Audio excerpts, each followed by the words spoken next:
Hey everyone, so today we're going to break down the hydrogen breath test. Now this is a simple, non-invasive tool you are going to see all the time in GI clinics. Knowing how to interpret it correctly, that's a key skill for figuring out some of the most common patient complaints. So let's dive in.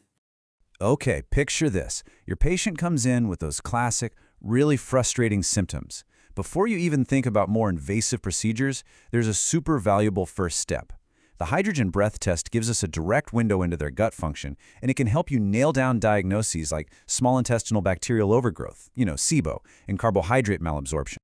So, you're probably wondering, how on earth does blowing into a bag tell us what's going on with gut bacteria? Well, the science behind it is actually pretty cool, and it all comes down to one simple process: fermentation. This diagram really lays it all out for us. The whole thing kicks off when the patient drinks a specific sugar solution. Now, in a healthy gut, that sugar gets absorbed, no problem.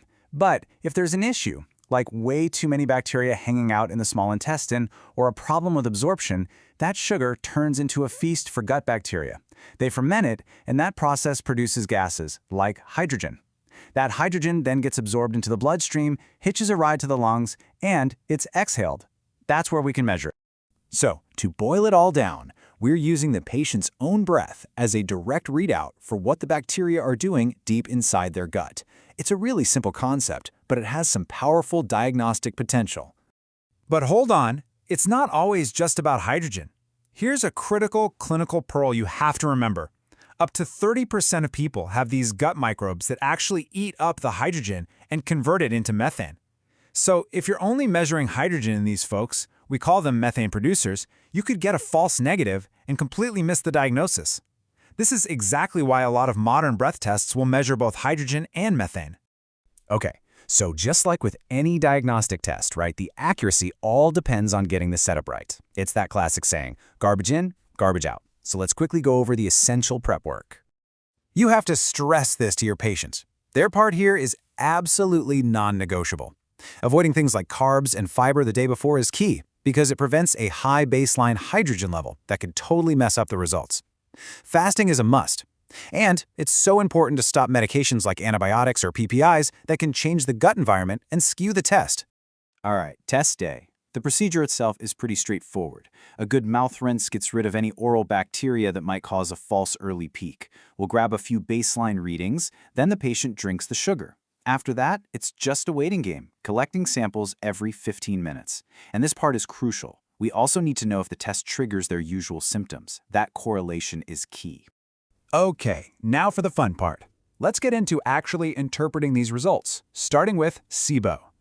This is where knowing the details really matters, especially when you're deciding between the two different sugars we use for testing, glucose and lactulose.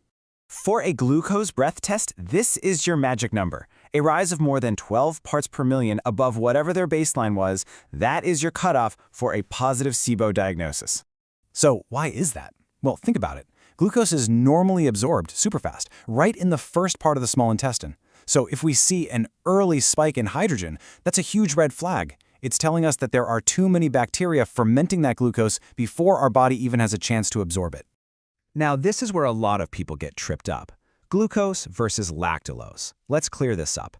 While a lactulose test can give you a rough idea of gut transit time, it is not recommended for diagnosing SIBO. And here's why. It's notorious for creating false positives, especially if your patient has rapid transit and the sugar just zips right through the colon too quickly. That can cause a hydrogen spike that looks a lot like SIBO, but it isn't. For diagnosis, glucose is way more specific. It's the recommended choice. Okay, let's switch gears a bit. We've been talking about SIBO, which is all about where the fermentation is happening. Now let's talk about what is being fermented.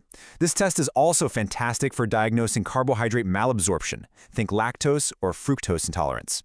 And right away you should notice the cutoff is different here. For diagnosing malabsorption, we're looking for a bigger rise, more than 20 parts per million above baseline. It's a higher bar to clear than for SIBO. With malabsorption, the whole story is about timing and how big the spike is. The sugar travels through the entire small intestine without being absorbed. It's only when this big load of sugar finally hits the colon, which is packed with bacteria, that you get this huge burst of hydrogen production. So this spike usually happens later in the test, and it's a much higher peak. Look, no test is a silver bullet, right? And honestly, understanding the limitations of hydrogen breath testing is just as important as knowing how to read a positive result.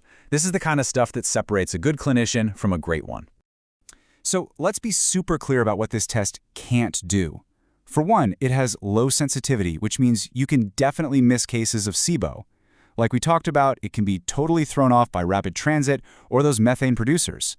And this is probably the most important part. A positive test is not a blank check. You still have to connect the dots and make sure that result matches up with the patient's symptoms. In this quote, it really hits the nail on the head. The ultimate confirmation is often therapeutic. If you treat the patient for SIBO based on their test and their symptoms get better, then you can be confident in your diagnosis.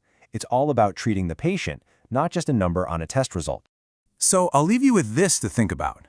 Now that you've got this in your clinical toolkit, how is it going to change the way you approach that next patient who comes in with those tough, unexplained GI symptoms? It's a powerful tool as long as you know how to use it right.